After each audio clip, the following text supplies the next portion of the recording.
एक बार की घटना है। महात्मा बुद्ध के सबसे प्रिय और करीबी शिष्य आनंद एक बार कहीं जा रहे थे। तभी रास्ते में उन्होंने देखा कि एक व्यक्ति एक चट्टान के ऊपर बैठकर रो रहा है।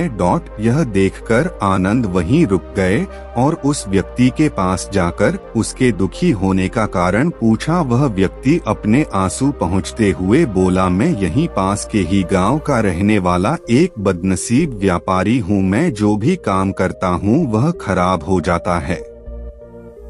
व्यापार के चक्कर में मैंने अपनी माँ और पत्नी के गहने गवा दिए, अपने परिवार को खो दिया और यहाँ तक कि अब तो मेरा घर और खेत भी गिरवी रखा है। मुझे तो लगता है कि मेरी किस्मत ही खराब है। उस व्यक्ति की बात सुनकर आनंद बोले, तुमसे किसने कहा कि तुम्हारी किस्मत खराब है? जरा मैं भी तो जानूं कि तुम्हारी किस्मत में क्या खराबी है। व्यक्ति बोला, पहले मैं खेती करता था लेकिन हर साल उसमें घाटा होता था। कभी सूखा हो जाता तो कभी ज्यादा बारिश से फसल खराब हो जाती है। कभी आवारा पशु फसल को नुकसान पहुंचाते हैं तो कभी तरह तरह की बीमारियां फसल को बर्बाद कर देते। खेती से मेरे परिवार का गुजारा ठीक से नहीं चल पा रहा था, जिससे परेशान होकर मैंने खेती करना बंद कर दिया और व्यापार करने का निश्चय किया। मैंने पत्नी के गहने बेचकर अपना व्यापार शुरू किया, लेकिन मेरा व्यापार नहीं चला। शुरू में तो मेरे परिवार वालों ने मेरी आर्थिक मदद की, मेरा साथ दिया, लेकिन जैसे जैसे मुझे नुकसान होने लगा मेरे परिवार वालों ने भी मेरा साथ त्याग दिया और मुझसे दूर हो गए। अब तो वह मुझे देखकर अपनी नजरें फेर लेते हैं और मुझे ही अपने परिवार की गरीबी और दुर्दशा का जिम्मेदार ठहराते हैं। अब तो मुझे अपना जीवन ही व्यर्थ लगने लगा है। अक्सर मेरे मन में ख्याल आता है कि अपना जीवन ही खत्म कर लूं और मैं आज यहाँ आत्महत्या करने ही आया था, लेकिन हिम्मत नहीं जुटा पाया, इसीलिए इस पत्थर पर बैठकर रो रहा था। दूसरी तरफ मेरा एक मित्र है। हम दोनों ने एक ही साथ व्यापार शुरू किया था, लेकिन वह आगे निकल गया और मैं पीछे रह गया। मेरी इस असफलता की वजह से वह हर समय मुझे नीचा दिखाने का प्रयत्न करता रहता है और वह अक्सर मेरे घर आकर अपनी सफलता की बातें करता है। मेरे घर वालों को बताता है कि कैसे उसने इतनी मेहनत करके इतना अच्छा व्यापार बना लिया है, और वह अक्सर अपने फलते फूलते व्यापार के किस्से मुझे, मेरी पत्नी और मेरे माँ बाप को सुनाता रहता है, जिसे सुनकर मेरे घर वाले उसकी तो प्रशंसा करते हैं लेकिन मेरी बुराई करते हैं, मुझे नकारा और कम दिमाग का कहते हैं। मेरी पत्नी और माँ मुझ बात बात पर ताने मारती है, जिससे मुझे बहुत दुख पहुँचता है और कई बार खुद की नाकामयाब पर क्रोध भी आता है, लेकिन मुझे समझ नहीं आ रहा कि मैं क्या करूं। यह सुन भिक्षु आनंद ने पूछा, तुम्हें किस बात का दुख होता है, अपने असफल होने का या फिर मित्र के सफल होने का? सवाल सुनकर वह व्यक्ति एक पल के लिए सोचने लग गया, फिर बोला, अगर सच कहूं तो मुझे अपने असफल होने का उतना दुख नहीं होता जितना कि मित्र के सफल होने का होता है। भिक्षु आनंद ने अगला प्रश्न किया, अगर तुम्हारा मित्र व्यापार में असफल हो जाता और तुम सफल हो जाते तो क्या तुम खुश होते? व्यक्ति ने कहा, हाँ मुझे बहुत खुशी होगी। आनंद बोले, इसका मतलब कि तुम्हारी खुशी तुम्हारे मित्र पर निर्भर करती है।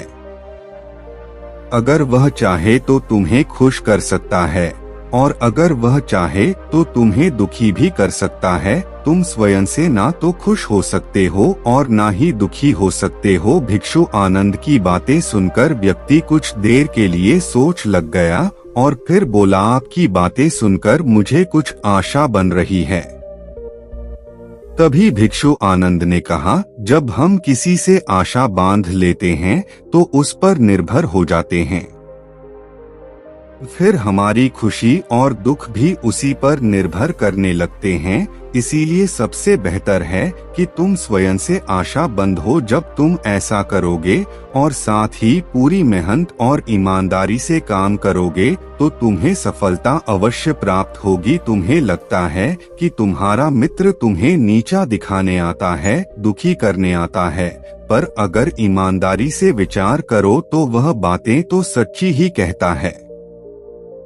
वह अपने संघर्ष और अनुभव की बातें बताता है, तो उन बातों से बहुत कुछ सीख सकते हो। तुम्हें तो इसके लिए उसका धन्यवाद करना चाहिए कि तुम्हें घर बैठे इतने सारे अनुभव मिल रहे हैं। तुम उन अनुभवों का लाभ उठाओ, नई शुरुआत करो, ईमानदार से कर्म करते जाओ, हार मत मानो, एक दिन तुम्हें सफलता जरूर मिलेगी। आज तुम जिसे अपना बुरा वक्त या बुरी किस्मत कह रहे हो, एक दिन यह बदल जाएगी और इसी के साथ तुम्हारे सोच और विचार भी बदल जाएंगे। और देखना, जब तुम्हारा अच्छा समय शुरू हो जाएगा तब तुम्हारा मित्र भी तुम्हें अपनी सफलताओं की कहानियां नहीं सुनाएगा, तब वह तुम्हें अपनी असफलताओं और परेशानियों की बातें सुनाएगा, ताकि तुम उसकी बातें सुनकर भ्रमित हो जाओ, तुम्हारा आत्मविश्वास डगमगा जाए और तुम गलत निर्णय ले सको। लेकिन उस समय भी तुम्हें अपने ही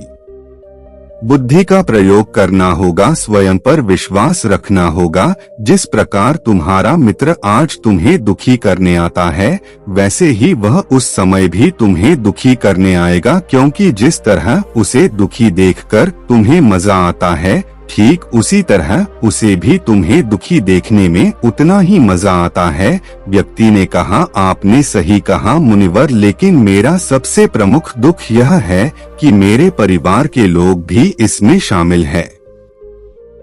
वास्तव में मैं तो अपने परिवार के लिए अच्छा करना चाहता था, उन्हें खुश रखना चाहता था, लेकिन वह भी मेरी बातों और भावनाओं को नहीं समझ रही है, मुझे ही गलत कहते हैं। और पिछले कुछ समय से तो वह मेरे साथ भी नहीं है। भिक्षु आनंद ने उस व्यक्ति को समझाते हुए कहा, हम हमेशा चाहते हैं कि हम जो कुछ भी करें लोग उसके लिए हमारी प्रशंसा करें, लेकिन आमतौर पर ऐसा नहीं होता। लोग हमारे प्रयासों के तारीफ नहीं करते, जिससे हम दुखी हो जाते हैं। हमें लगने लगता है कि हमारे मित्र, रिश्तेदार, घर वाले सब स्वार्थी हैं। लेकिन अगर तुम किसी को अपना परिवार मानते हो और उसके लिए कुछ करना चाहते हो, तो फिर तुम ऐसा क्यों सोच सकते हो कि तुम दूसरों के लिए कुछ कर रहे हो? वास्तव में तुम अपनी खुशी के लिए कुछ कर रहे हो, क्योंकि उन्हें खुश देखकर तुम्हें खुशी होती है।